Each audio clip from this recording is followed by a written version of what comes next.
Sen chicken. Sen chicken kay Sen. Bawi na lang.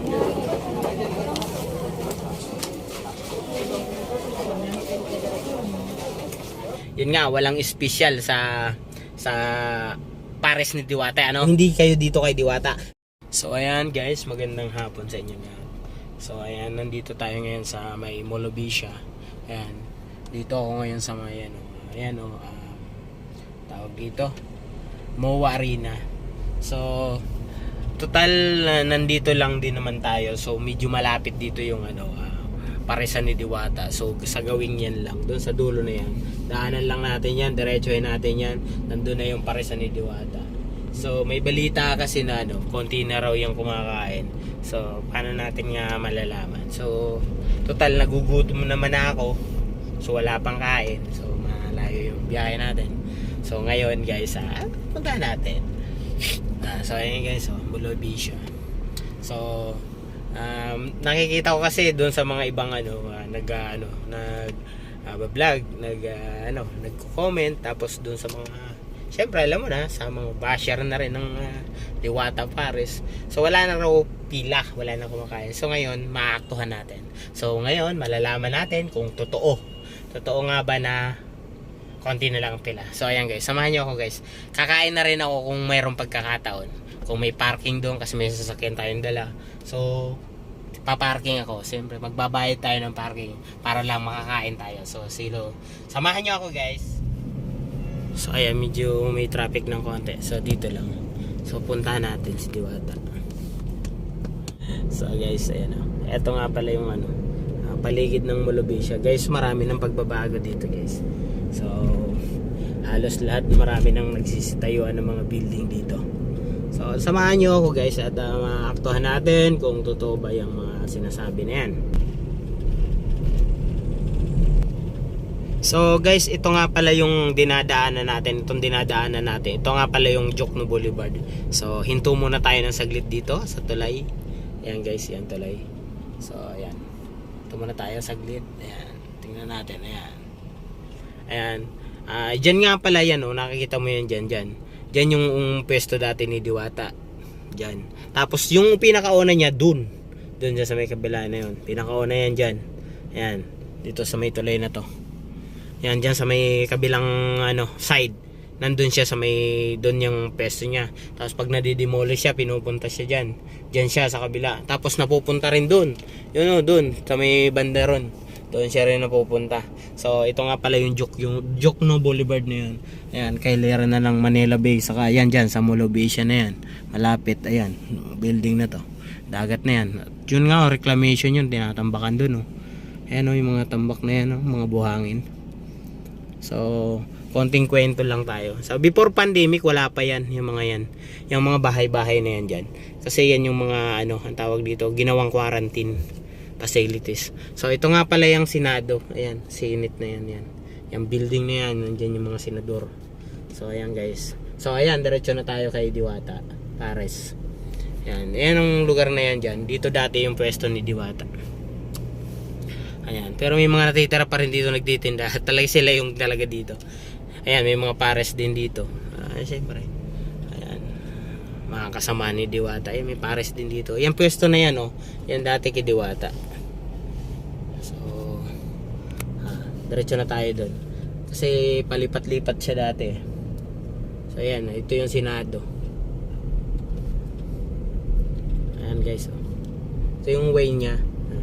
Sa likod lang ng GSIS. Yan, mga senador yan, dito na naglalagay yan. Ito yung entrance na papunta ng Senate. Ayan, Senate. Ayan. Dahil Sabado ngayon, sarado. Wala atang hearing si Go. So ayan guys, samahan nyo ako dito guys. Ayan, maganda lugar dito guys. So timo, mapuno, mapresko.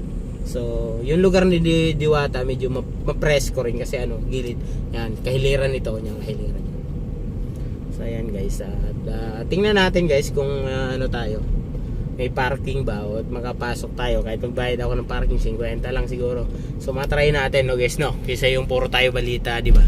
So ayan guys, Ayan, GSIS. Dito lang sa likod. Alam niyo naman guys. May parking. May naka-parking. Kaso lang baka tayo matuwing dito. Pwede ba dito? Wala. Parang daming sasakyan guys ah. Yan, tingnan natin. Daming sasakyan eh. Kaso lang bawal ang parking. Ang daming sasakyan guys. Uy, daming sasakyan nga. Parking ba doon? Baka tayo mahuli. Matikitan tayo. Uy. So guys, dito nakaparking tayo sa labas. Problema lang baka may towing dito. So try natin. Ayan, dito na tayo. Tao guys, eto na tayo guys dito. Hindi ko alam kung saan yung pila. Saan ba yung pila? Tayo sa loob.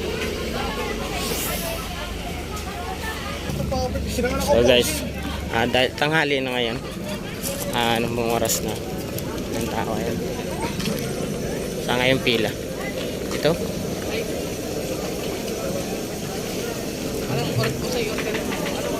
So dahil napapakain tayong chicken na lang. Chicken tayo. Saan chicken? Saan chicken kayo sir? Ayun na kayo, mapanos na kung initan mo. Next. Nauna mo na, oh. Ako, kumain na ako. Yung binigay mo. Chicken, yan ang bibigay.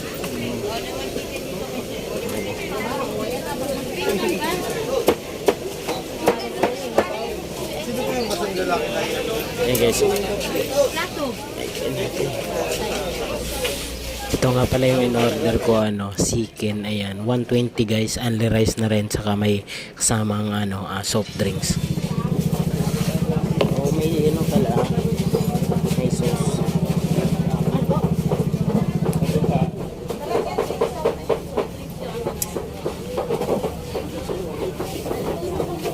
Logi tayo nito kasi hindi tayo mahilig sa kanin. Bawi na lang.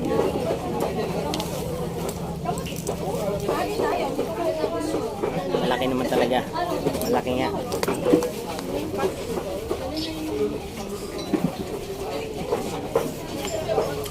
Malaki guys, okay. Kasi lang lugi ako. Kasi isang kanin lang ako. Diet tayo eh. Alam nyo naman, nag-exercise tayo. Kumakain guys. Kumakain. Dahil na stress. Stress ng hapon. Ano? Okay. Mamakot sana ako kaso tuto na lang. Pasabaw.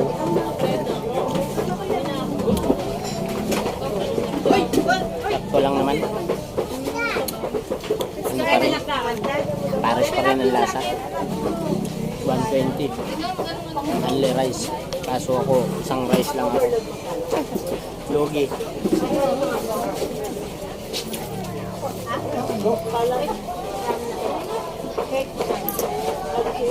Wala naman yung special sa sabaw. Pares pa rin. Ang special dito yung unli. Saka yung mura. Yun yung special dito. Pero yung lasa, same lang din. Sa chicken, ganun din. Ordinary lang. Pero kaiba lang. Mura. Saka naka-unli ka. Marami pa rin kumakain. Yun lang talaga. Mainit ang panahon. Mainit din yung tin. Medyo mababa. Tapos siyempre pag maulan, maano din. Babasa.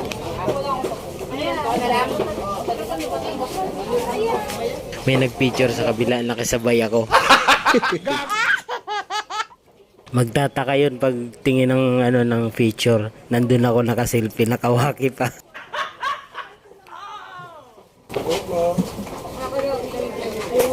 Natural lang, normal lang. Yun nga lang, mura. Nakakamura lang. Saka unli. Kung lasa nga hanapin mo, hindi dito hinahanap mo. Pero kung mura, tapos solve ka, mabubusog ka, dito ka na.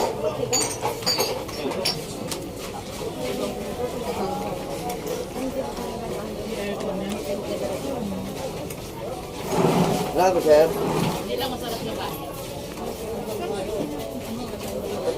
Naka-unli ako, di ba?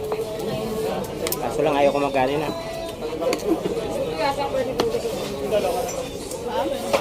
Dahil mga baboy sila. Walang special sa sabaw. Lasang pares pa rin. Ordinary pares. Unli pawis din ano. Hindi, ano yan, tubig yun, sir. Walang init. Unli pawis yun.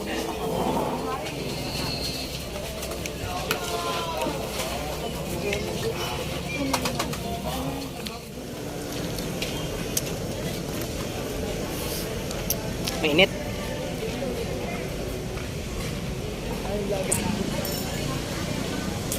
So ayan guys, tapos na tayo. So marami pa naman kumakain guys. So ayan, pagkwentuhan tayo. Yung yung pagkain ko, ang kinain ko yung chicken ni Diwata chicken. So malaki talaga yung chicken niya. Nakita nyo naman, malaki yung chicken niya. Ito nga lang tawag dito, lugi ako. Alam nyo kung bakit lugi ako? Nagda-diet ako sa kanin.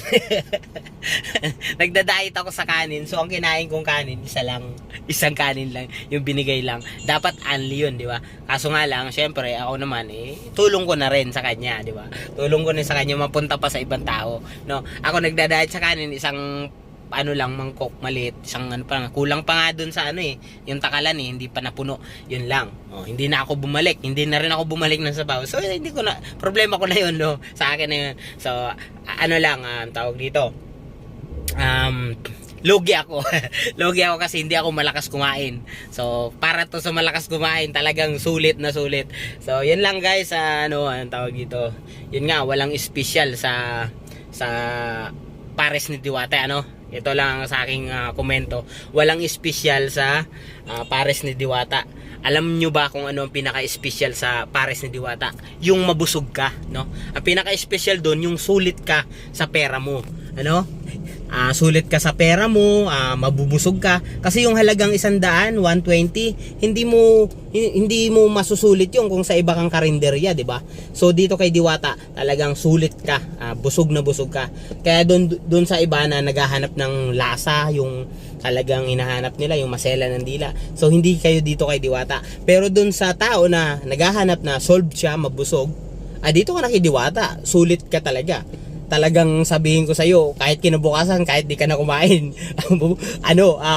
busog ka pa pag tinodo-todo mo, di ba? So yun lang yun, guys, no. Sa pares ni Diwata, walang espesyal, no. Walang espesyal, yung lasa ng sabaw, yung lasa ng chicken. Ordinary lang yung niya, yung mga chicharong bulaklak ganun. Ordinary lang, talagang normal lang. Yun nga lang ang pinagkaiba dito, talagang unli ka. Yan, unli. Yung sulit ka sa pagkain mo. Yung para ka lang nagluto ng bahay tapos susulit mo, di ba? Pero kung naghahanap ka ng lasa, ay hindi talaga para sa ito. Pero kung ang hanap mo, mabusog ka, maging sulit yung kain mo diyan sa halagang 100, 120, yan. Yun lang, di ba? Ayan, peace out. Thank you, Diwata. May picture ako dyan kay Diwata, dati pa, hindi pa siya sikat. Hindi pa siya sikat doon pa sa kabila. Di ba? Pumuputok pa lang. Ngayon, bira na ako makakain. Buti na lang, nadaanan ko konti ang tao. Kasi nga, alas 3. Mainit, di ba? Konting tao. Siguro pag gabi, dagsa ang tao. So, yan lang guys. Maraming salamat sa inyo. Salamat sa panonood. Peace.